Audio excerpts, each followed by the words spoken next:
¿Se acuerdan que les comenté que había una bacteria que teníamos en el ámbito hospitalario, que teníamos mucho temor, porque las infecciones producidas por esta bacteria eran de difícil manejo y la mortalidad era enormemente elevada?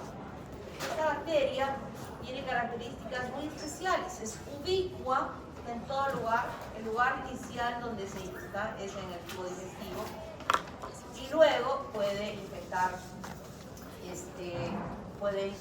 a todo lo que está en el tubo digestivo, se convierte en heces y esas heces contaminan cualquier cosa, ¿no? Entonces es ubicua, es oportunista, infecta al que está mal, al que tiene su sistema inmune que no está bien, al que está en el hospital por largo tiempo, ese es el que llega a infectarse.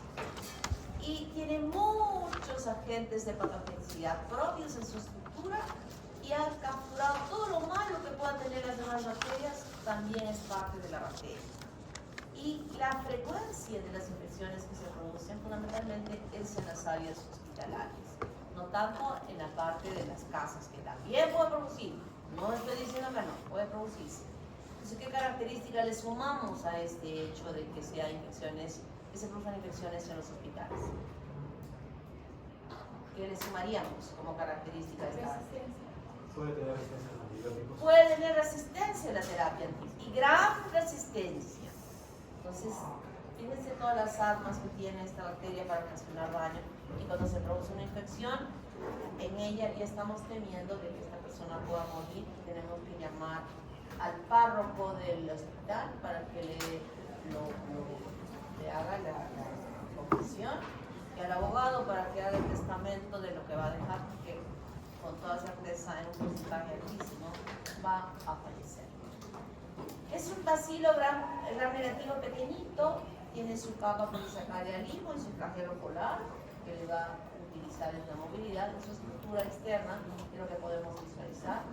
Pero como componentes celulares, quimbias, ya sabemos cómo decir en las quimbias, tiene su flagelo, igualmente ya sabemos para qué le va a servir, para que pueda extender la infección en el desarrollo de infecciones que se produzcan. Este polisacárido que ya habíamos dicho, olimo, ¿se acuerdan? Que permite la adherencia, pero también es muy tóxico para los neutrófilos. Tiene un exopolisacárido mucoide que se llama alginato, que también le ayuda a adherirse y forma una biopelícula en su superficie que inhibe la fagocitosis y además evita que los antimicrobianos, ni siquiera estoy hablando de que hay una información de la síntesis de una proteína, de una enzima para alterar, no, estoy hablando de un componente de su estructura que inhibe la acción de los antimicrobianos. El lípido A, ya sabemos qué efectos puede tener en el proceso infeccioso.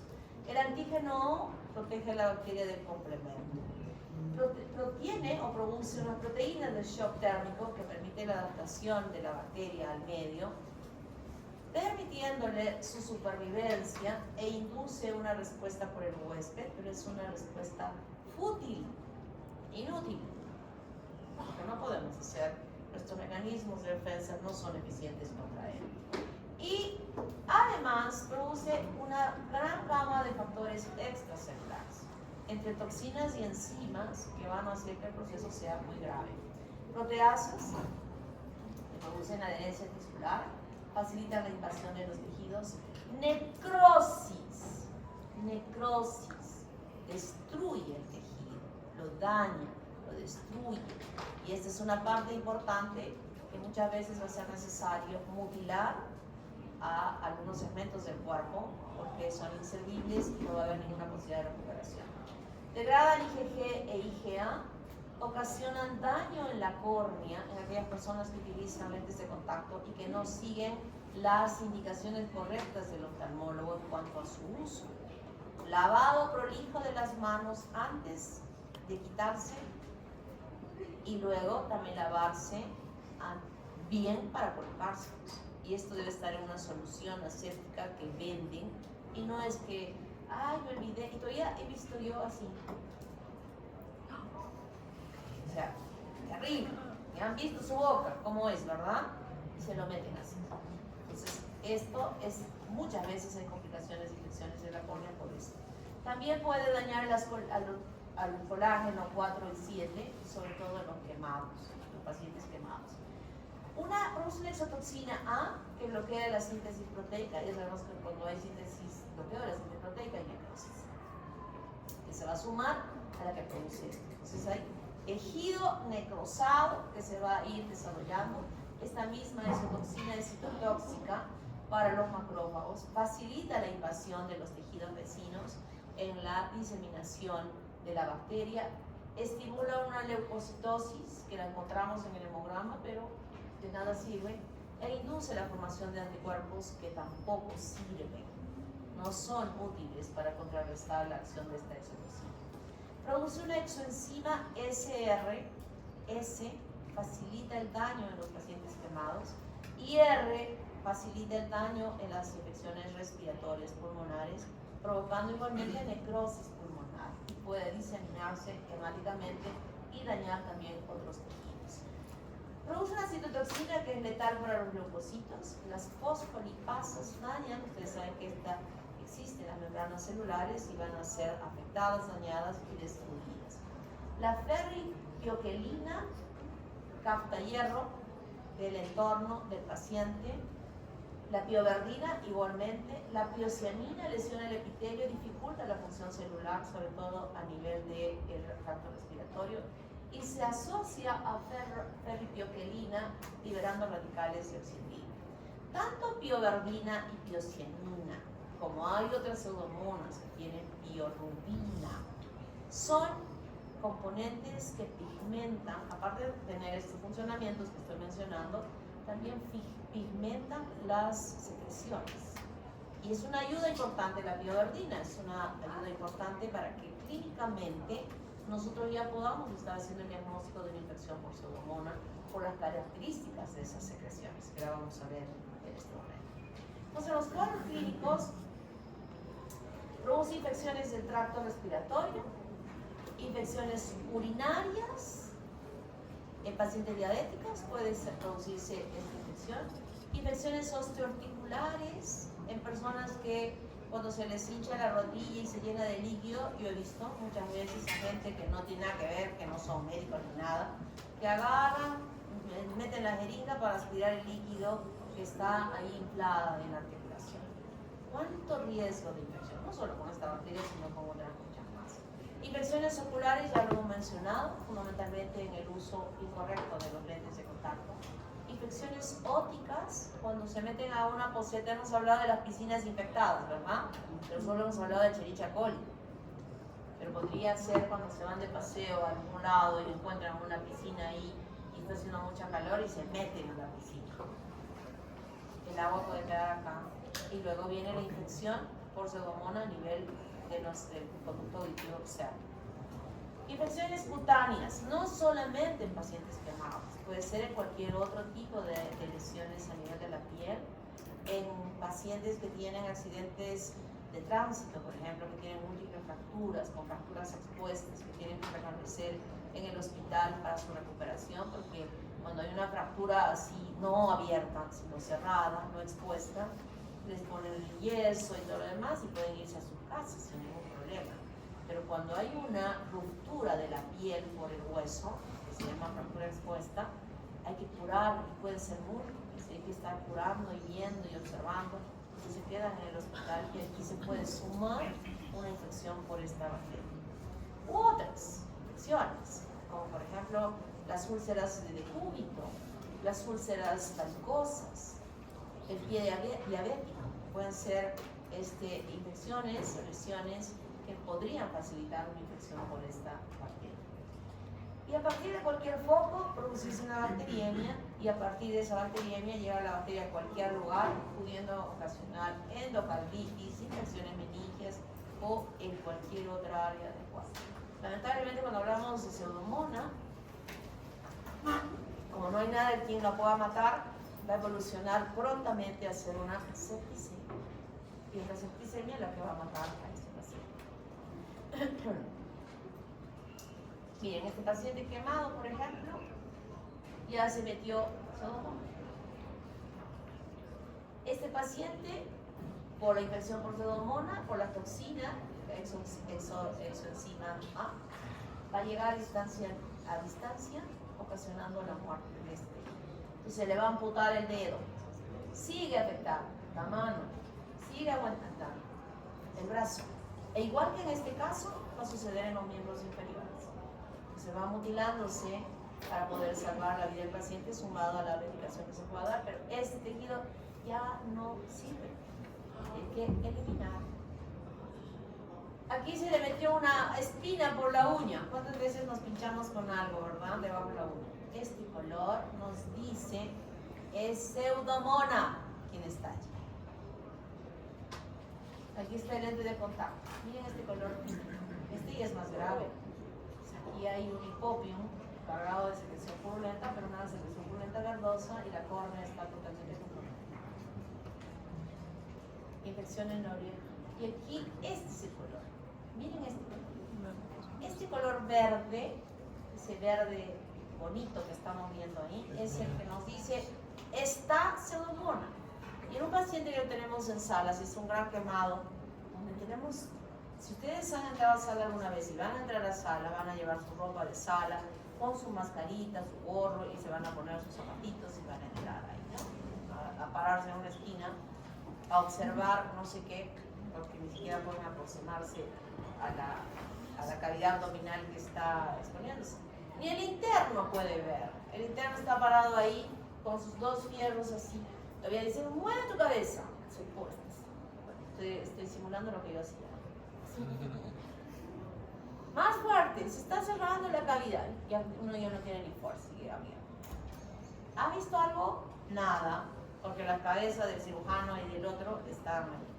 Bueno, con la laparoscopía ahora ya siquiera se puede ver en la pantalla lo que está sucediendo, ¿no? Pero cuando se hacen las cirugías abiertas, solo ve el primer cirujano y el segundo, ni el residente ve. Es un espacio tan chico que no se logra ver. Entonces, cuando nosotros vamos a esa sala vemos esto, pero en la unidad de quemados es diferente. Ahí la gente entra vestida como cuando se vestían, ¿se acuerdan en el COVID? Que parecíamos astronautas ahí vestidos, así se entra, procurando que no se meta ninguna bacteria y menos esta. Pero de pronto entramos a la habitación del paciente, abrimos la puerta y sentimos un olor dulzón a uvas. Levantamos la sábana que está cubriendo al paciente con su arco, tiene así como un arco, no se pone directamente, sino él está con las vendas, se le pone este arco y encima las sábanas y las frazadas, porque no puede estar en contacto. Y levantamos la sábana y vemos el apósito de este color. Pseudomonas. Inmediatamente se le aísla al paciente a otra habitación, con todos los cuidados para que la bacteria no contamine a los demás pacientes. Esta es una infección terrible. Este es, por ejemplo, acá yo veo que es una fractura expuesta con doble orificio, que se contamina. Esta puede ser una úlcera varicosa contaminada con la bacteria. Y esta niña tan bonita, reina de un estado del Brasil, de hace años, muy simpática, pero ella pues no se sentía, las mujeres a veces no nos sentimos bien con lo que, como nos vemos, ¿no? Y un aumentito por acá, algo menos por acá, y mejor este así, mejor este color. Bueno, ahorita no solo nosotras, ¿eh? También ustedes están, los varones están en la misma onda, los heterosexuales que vienen con unos cortes que les hacen su pelo, contraídos, ¿no? Así es que no, ya no es peculiaridad solo de nosotras. También los hombres están yendo al cirujano plástico para que les arreglen la nariz, le han dicho orejón, que le arreglen la orejita, que se le pegue. Bueno, y en este caso esta niña tan hermosa no se veía bien y se hizo procedimientos de cirugía plástica y se contaminó. Primero le amputaron las manos, las piernas y siguió mal. Felizmente murió porque imagínense tan bonita y de pronto verse sin brazos y sin piernas. Difícil, muy difícil. Así es que Pseudomonas, con todo este arsenal de agentes de patogenicidad, tiene esa capacidad de ir destruyendo los tejidos y finalmente llegar a la cuarta. El diagnóstico microbiológico, ustedes dirán, ¿y para qué hacemos si ya con la secreción sabemos que es pseudomonas? Para esto. Sabemos que es muy resistente a los antimicrobianos y tenemos que buscar alguno que pueda servir, pero mientras crece estaremos haciendo ya un tratamiento empírico con aquellas drogas que sabemos que podrían ser efectivas. Esto es medio una ilusión de ver este antibiograma para pseudomonas con varios que son sensibles, cuando estoy diciendo que son muy resistentes. Generalmente vemos esto y vemos sin este aro full cartoncitos donde no hay ninguna respuesta de sensibilidad a los antimicrobianos. Esto vamos a ver en la práctica con este color tan peculiar relacionado a este pigmento que hace los cambios de coloración en el medio y también en las secreciones. Entonces, como tratamiento empírico, luego que hemos tomado la muestra para hacer el antibiograma, usaremos carboxipenicilinas, cefalosporinas de tercera y cuarta generación, como ceftazidima, cefepima o cefirona, o podemos asociar betalactámicos más aminoglicósidos, betalactámicos como la polimicina B y la E, betacolistina más aminoglicósidos. Pero lo único que estaremos haciendo es darle cachetaditas a la bacteria, mientras va a llegar, ojalá, algo bueno para poder complementar ese tratamiento. Son ubicuos, oportunistas, muchos agentes de patogenicidad y resistentes a los antimicrobianos. O sea, puede estar en cualquier lugar, no solo significa que en el hospital no podemos infectar esta bacteria. Los pacientes diabéticos pueden infectarse en su casa. El paciente que está postrado en su casa puede infectarse con las deposiciones para hacer que esa úlcera de decúbito se infecte con la bacteria. Pero lo más frecuente es que esta bacteria esté presente en los hospitales. Hay que tener. O sea, provoca infecciones intrahospitalarias. Está dentro de las que comandan, diríamos. Muchos de los pacientes que fallecieron en el COVID en el hospital, muchos de ellos no murieron por causas estrechamente ligadas al COVID. Murieron por las infecciones que se agregaron en el tiempo que tenían que permanecer en UCI. Y una de las bacterias implicadas en eso fue esta. En la profilaxis, el paciente que se detecta que está infectado tiene que ser aislado, debe haber una higiene individual porque, como dije, se encuentra en el tubo digestivo y puede desarrollar infecciones endógenas, o sea, propias nuestras. O sea, el pseudomonas que va a producir está dentro del tubo digestivo. Vigilancia y control de los fomites, de esta indumentaria que está cercana al paciente y que el paciente tiene contacto con él, puede ser una fuente de infección. Por eso es que cuando están en el hospital, sobre todo, ya no me refiero a la unidad de quemados, me refiero a otras áreas, el paciente tiene que estar bien aislado, con la ropa que se va a utilizar en él, y cuando uno sale se tiene que lavar, cambiarse de ropa para salir, para no transmitir la infección. En todos los hospitales hay un comité de infecciones que supervisa y monitorea permanentemente estos microorganismos que podrían condicionar una infección, diríamos, transmisión en el hospital. Está permanentemente cuidando, haciendo cultivos y detectando para inmediatamente tomar las medidas preventivas. ¿Existen vacunas para pacientes gran quemados? Sí, pero en nuestro medio no se aplica. Pero sí existen para aquellos pacientes para evitar que en su proceso de recuperación se pueda agregar la infección. Vamos a hacer un caso clínico de quemados, donde ustedes me van a decir la extensión, por qué se dice 99, por qué se dice gran quemado, los tipos de quemaduras, la profundidad de las quemaduras, leve, moderada, grave, ¿cuándo se llama eso? ¿Cómo es el tratamiento para uno, para el otro, para el otro? ¿Ok? O sea, ya deben ir aprendiendo sobre esto, que nadie está libre de poder sufrir de una quemadura accidentalmente, en la mayoría de los casos, por cualquiera. ¿Alguna pregunta? Klebsiella, ya. Sí. Doctora, la antitoxina, o sea, no sirve para defendernos, pero sí sirve para la identificación serológica. ¿La qué? La antitoxina. No sirve. O sea, la antitoxina es un anticuerpo que lamentablemente no tiene efecto para contrarrestar. Claro, pero sirve para identificación serológica. Puede servir, claro. pero los anticuerpos que producimos contra ello, a la bacteria le hace cosquillas porque no solo tiene eso, tiene muchas más cosas para seguir actuando, ¿no? Por eso es que no hablamos de que no haya evidencia. Klebsiella, ya la conocemos, hemos estudiado la semana pasada en su participación con las infecciones urinarias, conjuntamente con los trabajadores, ¿no? La hemos conocido, la hemos visto, tiene cápsula, una tremenda cápsula que es su principal agente de patogenicidad. Y esta bacteria no solamente produce infecciones urinarias, sino también otros cuadros, como vamos a ver. Entonces, es un bacilo gram negativo, es no móvil, fermenta lactosa, descarboxilalicina, ¿de acuerdo, verdad? Todo lo que estoy diciendo. Y forma colonias mucoides. ¿Se acuerdan que dije, no pongan el cabeza, no bien puesta porque se va a chorrear? Y lo pusieron mal. Encontré placas chorreadas que podían haber sido contaminadas. Hay dos especies importantes, Pneumoniae y Rhinochloromatis, y dentro de ellas se reconoce estos serotipos, Klebsiella oxytoca y Klebsiella usana. La hemos visto en el agar McConkie con estas características, pero no hemos visto en el agar sano, ¿verdad? Se puede visualizar también con esa misma característica mucoide. Su principal agente de patogenicidad, la cápsula. Ya sabemos cuál es. Entonces, ¿qué enfermedades produce Klebsiella?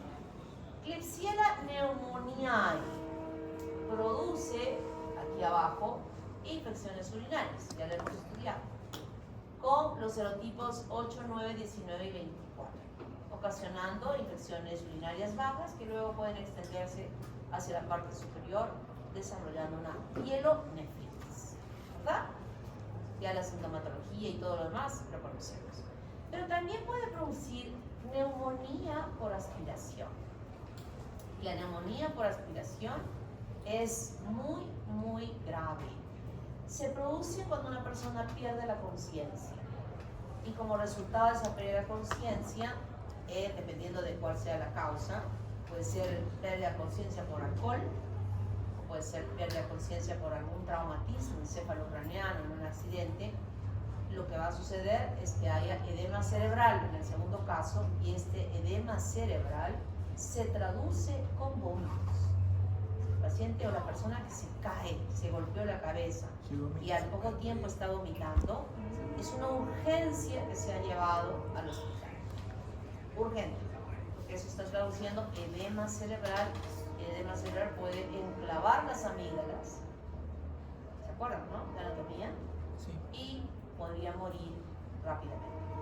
Entonces, en este caso, este que se ha golpeado la cabeza y que puede vomitar, puede haberse aspirado. No es que ¿qué significa la aspiración? El vómito se ha producido como una eliminación de contenido de la cavidad gástrica hacia el exterior, ¿no? Pero este proceso que está eliminándose hacia el exterior, el vómito está pasando por la boca. O sea, no está viniendo, no tenemos Klebsiella en el estómago, la Klebsiella la podemos tener aquí, en la boca, en la cavidad oral. Entonces, esta aspiración, este contenido de contenido alimenticio mezclado con las bacterias que están acá, puede inhalarse hacia el tracto respiratorio y ocasionar una neumonía por aspiración. Entonces, este mismo hecho ha sucedido en su fiesta de promoción, al día siguiente, ¿no? Cuando han bebido hasta el muere, ¿no? ¿No han bebido hasta el muere en su fiesta de promoción? Y se han quedado dormidos ahí con la mamá. Las mamás siempre cuidadosas, les ponemos así de ladito, pobrecito mi hijito. Hijita no creo, hijito, ¿no? Lo acomodamos ahí y le ponemos un lavador al lado de la cama, porque sabemos que va a vomitar. El riesgo es eso, que en ellos puede haber esta aspiración y provocar esta neumonía por aspiración, y donde esté implicado el Klebsiella. El doctor Ricardo me comentó que había encontrado en este examen que hicimos de secreción faríngea, que había encontrado un alumno, no me acuerdo qué me dijo, Klebsiella, que no es común, no es usual. Esa persona se embriaga y se aspira, puede ser como una respiración propicial, ¿no? No es usual encontrar. Entonces, ¿quiénes hacen esta neumonía por aspiración? Los fenotipos 1 y 2. Hay un dolor pleurítico intenso que el paciente dice cada vez que inspiro o cuando toso, siento que me clavan un puñal aquí en el pecho, en la espalda, porque la pleura hace como que choca con entre pleuras y está tan inflamada que siente ese dolor. Y además tiene este esputo espeso sanguinolento, como la jalea de grosella. ¿Está claro? O sea, es que hay en esta infección, hay mucha, se elimina glóbulos rojos, el sangrado, y la mezcla de la pus con la sangre dan este color medio fucsia de la jalea de grosella que se visualiza en el esputo. Es muy resistente a la terapia antimicrobiana y la mortalidad es elevada. 40-60% de personas que hacen neumonía por aspiración por Klebsiella pueden fallecer. Klebsiella ozane produce rinitis atrófica y docena. Esta rinitis atrófica lo que ocasiona es áreas de la atrofia, áreas de metaplasia escamosa. Es decir, que hay un cambio de este epitelio pseudoestratificado cilíndrico ciliado que reviste toda esta área, ¿se acuerdan, verdad? El sistema respiratorio alto cambia a ser escamoso, o sea, a ser plano. Y en ese cambio también se atrofian las glándulas que normalmente existen subyacentemente, y además la presencia de la bacteria lo que va a hacer es que haya una producción de pus. Una pus que sale por las fosas nasales, como aparece para mí por el borde, totalmente verdosas, amarillentas, y que huelen mal. O sea, no podemos sentir la respiración de ese paciente, aunque no le esté saliendo el moco, no puede decir, estoy viniendo porque tengo una secreción. Y simplemente el conversar con esa persona, acercarnos a esa persona, se siente un olor totalmente desagradable. Esa es la ocena. Y la Klebsiella rhinoescleromatis produce el rinoescleroma, que es una tumoración que está formada por granulomas, también a nivel de las fosas nasales. Por granulomas, un granuloma es una estructura redonda, eso vemos al microscopio redonda, está revestida periféricamente por linfocitos y que en la parte central confluyen, se unen macrófagos para formar lo que se llaman las células gigantes, que en ellas pueden encontrarse estos bacilos. Y estas masas tumorales que van creciendo obstruyen, cierran la luz de las fosas nasales e incluso salen externamente creciendo masas tumorales en la parte anterior de la nariz y que comprometen incluso el labio. Esa es la Klebsiella rhinoescleromatis, y cuando se estudia o se hace una biopsia de estas masas puede observarse macrófagos espumosos que están alojando las células gigantes a estos bacilos con gran cápsula, que es típica de esta bacteria, y nosotros tenemos el diagnóstico. Esta bacteria puede también provocar inflamaciones a nivel de la piel en los niños, y miren cómo va creciendo aquí estas tumoraciones de este rinoescleroma, que pueden no solamente ocupar la luz de la nariz, sino salir desde la punta de la nariz. Y miren, la masa tumoral ha salido externamente. Y aquí vemos esta imagen de las repisas de los cornetes, y en esta vemos a ocena, saliendo esta pus, esta secreción purulenta por la nariz con un olor bastante desagradable. El tratamiento: ciprofloxacino, trimetoprim sulfametoxazol, cefalosporina pseudomónica de tercera generación, rifampicina. Pero en el caso de la neumonía por aspiración hay que hacer un cultivo bien hecho, porque ya he dicho que es muy resistente a los antimicrobianos, y tenemos que definir con mayor exactitud el tratamiento para que no se nos muera. La mortalidad es tremendamente alta. ¿Alguna pregunta?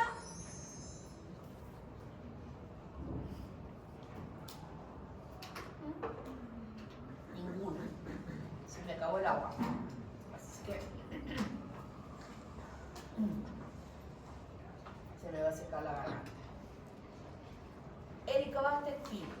Esta es una bacteria muy importante que quiero que ustedes la recuerden y la aprendan bien, bien aprendida, porque no todas las bacterias están relacionadas al desarrollo del cáncer. Algunos virus sí, pero cuando hablamos de bacterias, no. Y esta es una de ellas. Y esta bacteria es responsable de la producción de un cuadro clínico importante previo al desarrollo del cáncer, que es la gastritis crónica. Las gastritis en general se dividen en agudas y en crónicas. Las agudas son las que yo hace un momento les estaba diciéndoles, preguntándoles cómo les había ido en su fiesta de promoción, ¿no? Al día siguiente. ¿Cómo te fue? ¿Normal? Ah, te creo. Bueno, normal es para él despertarse el día siguiente con una resaca terrible y después tener la gastritis de náuseas y de vómitos. ¿No? Pero en otros sí. O sea, todo el mundo, si no ha tenido su fiesta de promoción esto, que es raro, en otro momento lo han tenido. Su cumpleaños, año nuevo, el encontrarse con sus patas del colegio, ¿verdad? O sea, ha habido. Esa es la gastritis aguda, la sensación del malestar estomacal con ardor, dolor y acompañada de náuseas y de vómitos. Gastritis aguda. Y la gastritis crónica tiene otra sintomatología. Es aquella que se da cuando una persona ingiere sus alimentos, desayuno, cualquiera que sea el desayuno, y a las 2 horas o más empieza a sentir un balonamiento abdominal con gases. Pantalón perfecto, uno va al baño en la mañana, planito el abdomen, ¿no? ¿Cómo se queda así todo el día? Planito. Pantalón todavía un pedazo sueltito, ya bajé de peso. Y de pronto desayunó y a las 2 horas está así simuladamente desabotonando el botoncito porque se siente incómoda o incómodo. ¿Ustedes usan correa ustedes? Sí. Están soltando la correa, un huequito, porque el abdomen está balonado y ese balonamiento es que hay gases, ¿no? Hay acumulación de gas.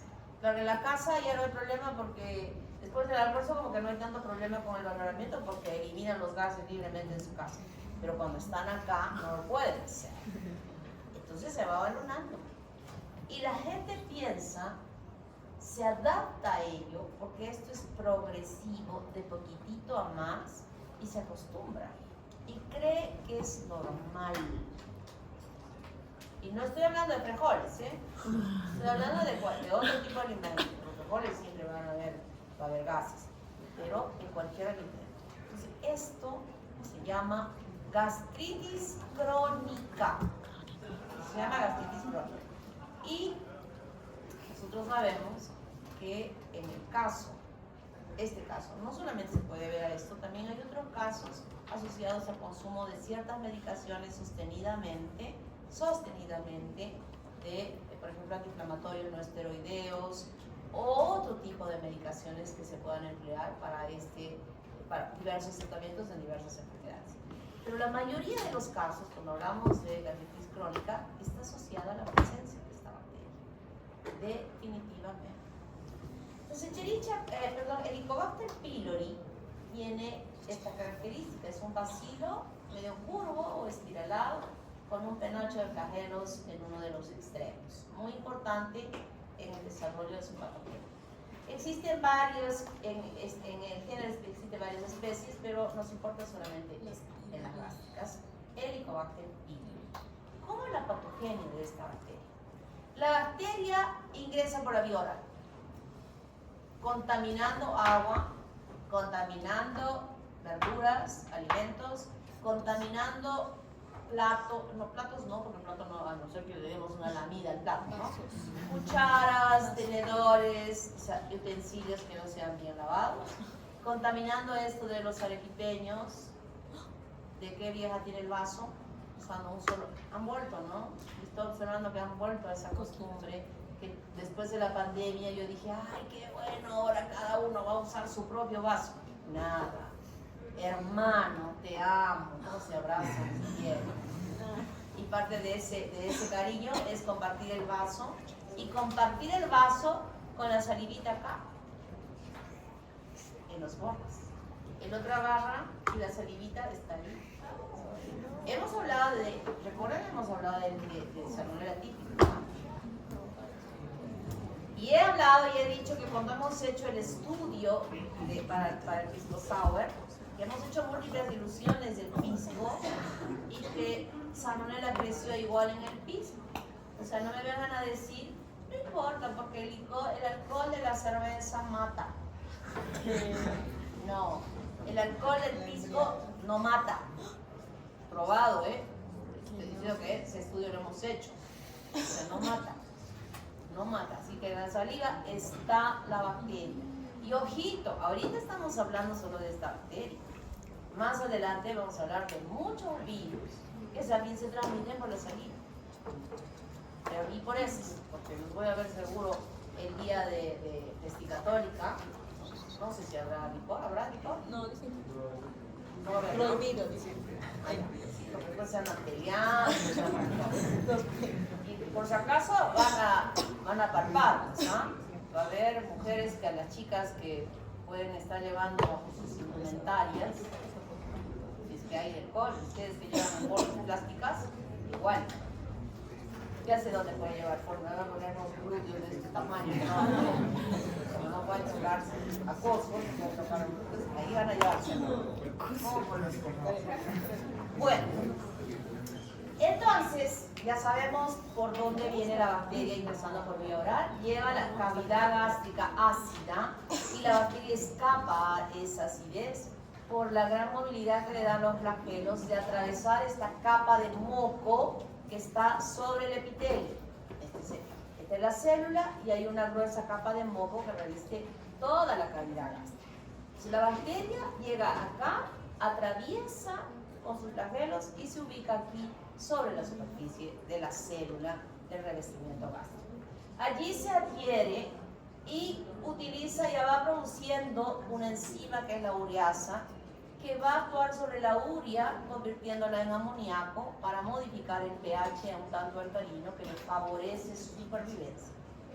Luego, ya más establecida, con mayor número de bacterias, estas empiezan a producir una proteína BAC-A, que es una toxina BAC-A, cuyo efecto importante es estimular la respuesta inflamatoria a través de la interleucina 8 y además de ir modificando a esa célula, vaporizándola, formando múltiples vacuolas en el citoplasma de esas células. Y se suma a ella la proteína CAC-A, que acentúa aún más el efecto de BAC-A para ocasionar este daño en las células, que progresivamente en el tiempo ya no solamente se van a ver como vacuolitas en el citoplasma, sino va a ir modificando a la célula a través del tiempo a ser metaplásicas y posteriormente displásicas y posteriormente neoplásicas, desarrollando el cáncer del adenocarcinoma o el linfoma gástrico. Además, produce una dismutasa de superóxido, una catalasa, un lipopolisacárido que permite que la bacteria sobreviva muy bien dentro de los polimorfos nucleares. Produce una fosfolipasa A1, A2 y C que van a contribuir aún más a modificar, a dañar esa célula que va a finalmente a traducirse en células neoplásicas a través del tiempo. Yo no estoy mencionando que esta manifestación del cáncer se pueda dar en un año, ni en 2 años, ni en 3 años. Puede ser hasta de 8, 9 a 10 años desde que se está produciendo la infección y desde donde no ha recibido ningún tipo de tratamiento. Y esto me extrapola a mencionar, decirles que en la epidemiología conocemos que cada vez gente más tempranamente está desarrollando cáncer gástrico. Antes era hablar de cáncer gástrico en personas de 50, 60 años en adelante. Hoy en día se observan casos de gente de 22, de 24 años con cáncer gástrico por esta bacteria. ¿Cómo es posible? Es posible porque ese niño del colegio tenía el helicobacter y se contagió cuando los niñitos son besados por sus papás, por sus mamás o de sus bebidas les dan de beber y se están contaminando. Entonces el niño le duele el abdomen, tiene gases, ¿no? Y le lleva al pediatra. El pediatra indica examen de heces seriado, directo y concentrado. Le hacen 800.000 pruebas y otro le lleva igualito. Finalmente no hay ni un solo parásito y se queda ya, no hay nada. Y el pobre niño se acostumbra ya a sus dolores y a eliminar esos gases que en el colegio los eliminan, ¿no? ¿Cuántos compañeritos han tenido ustedes ahí en el colegio que se escapaban porque eliminaron los gases, pero malolientes? Hasta la profesora llama a la mamá, este niño, señora, llévelo, ya lo he llevado, ya como que va avanzando, claro, va creciendo en la edad y ya va controlándose el eliminar. Llega a la universidad y no va a estar eliminando sus gases, qué vergüenza, ¿no? Sin que aguantarse con su flagencia. Pero ese es el que empezó de chiquito y a los 22, 23, 24 años puede estar desarrollando el cáncer gástrico. Estos son los jovencitos que tienen cáncer y que se han infectado de chicos, de niños, y que no se ha hecho. ¿Qué pediatra va a pensar que ese niño está infectado con el Helicobacter pylori? Por favor, no es usual que el pediatra piense eso. Va a pensar en parásitos, pero no piense en esto. Entonces habría que hacerlo. Propongo un estudio, así son mis propuestas de estudio, que después quiera alguien estudiar.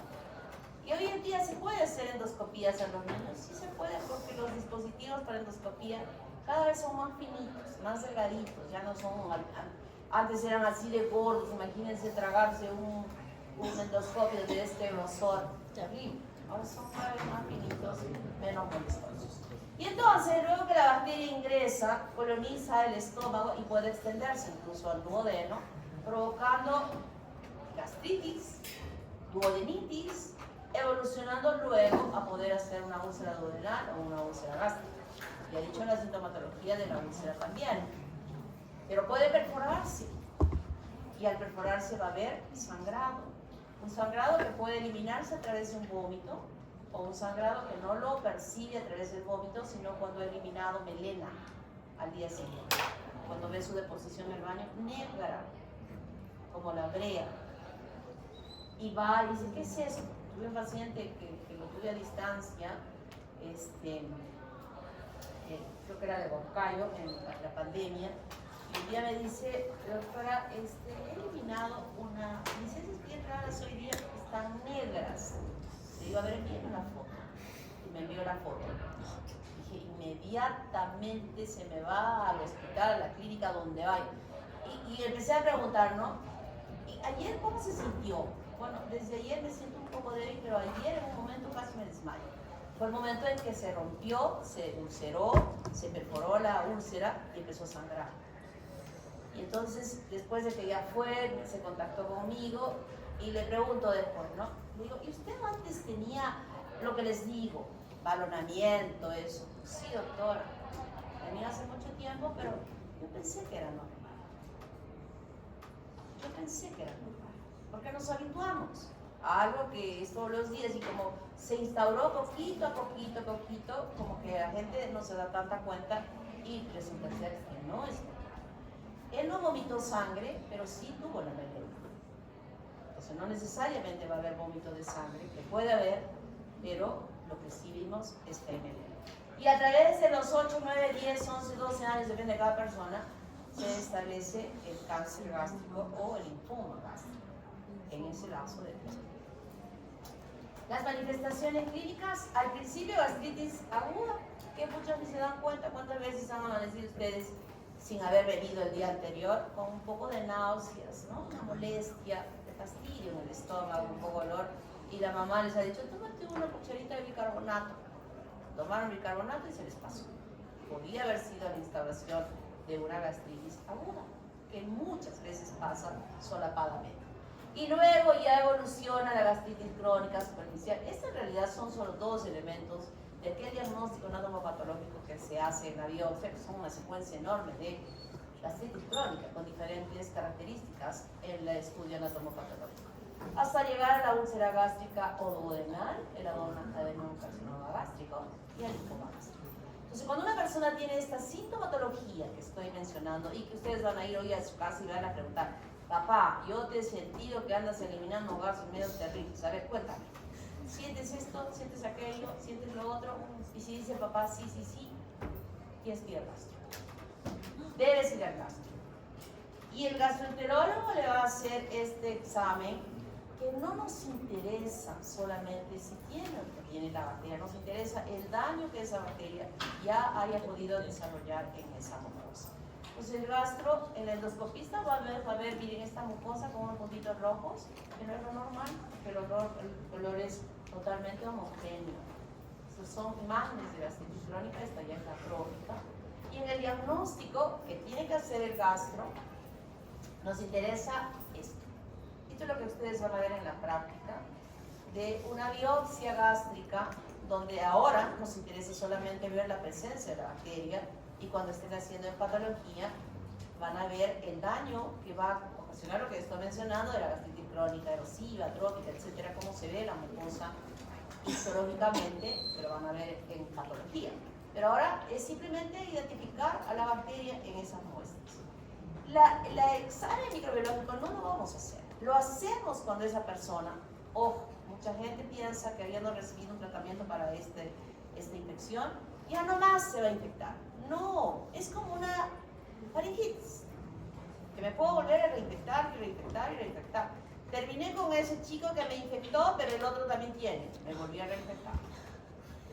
O sea, uno se puede volver a reinfectar. Y entonces puede ser que las terapias, los esquemas que se tienen contra la bacteria, pueda ya haber creado la bacteria cierto grado de resistencia, ya no es efectivo. Y en esos casos sí hacemos el cultivo microbiológico para determinar, hacer el antibiograma y determinar cuál es el esquema que vamos a usar para el. También podemos usar PCR. Y dentro del diagnóstico endoscópico indirecto, esto lo hace, esta prueba de ureasa la hace el endoscopista, el gastroenterólogo en su consultorio.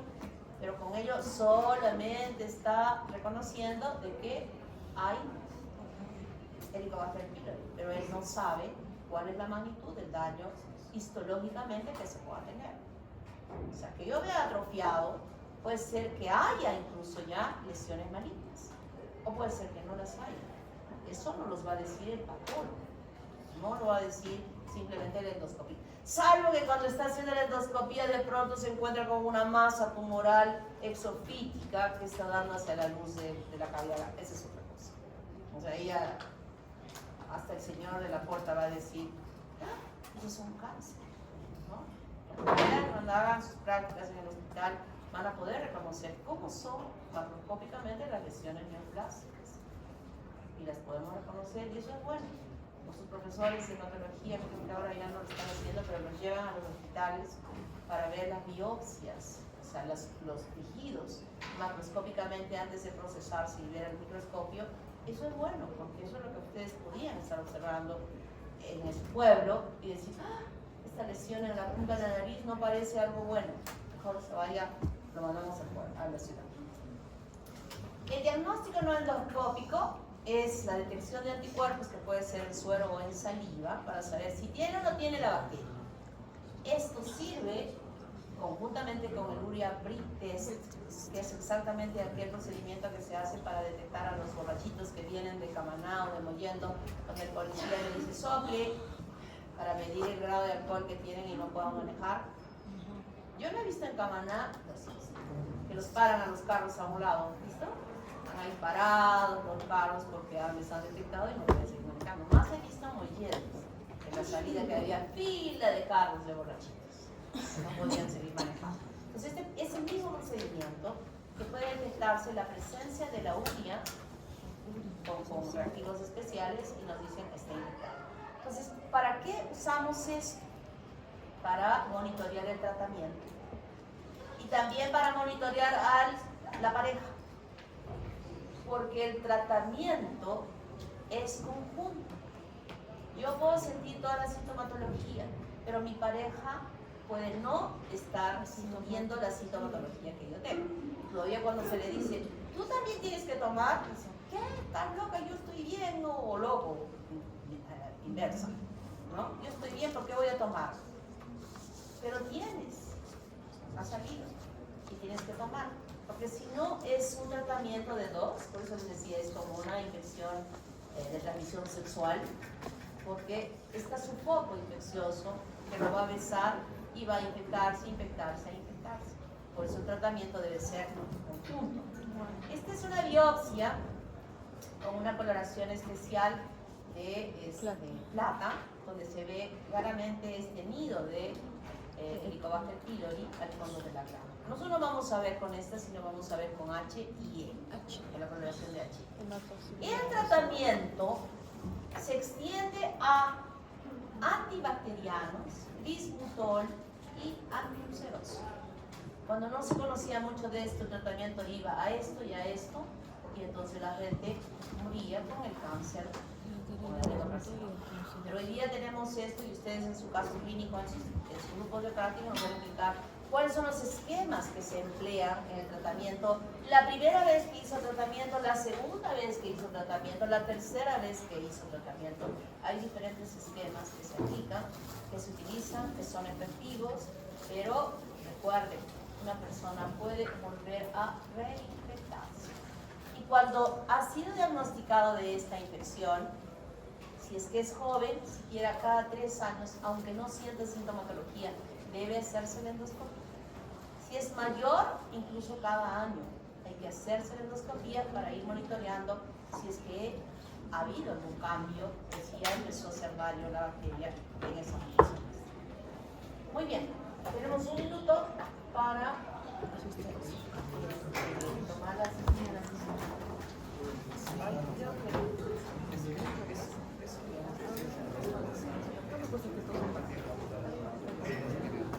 Esta es la sesión.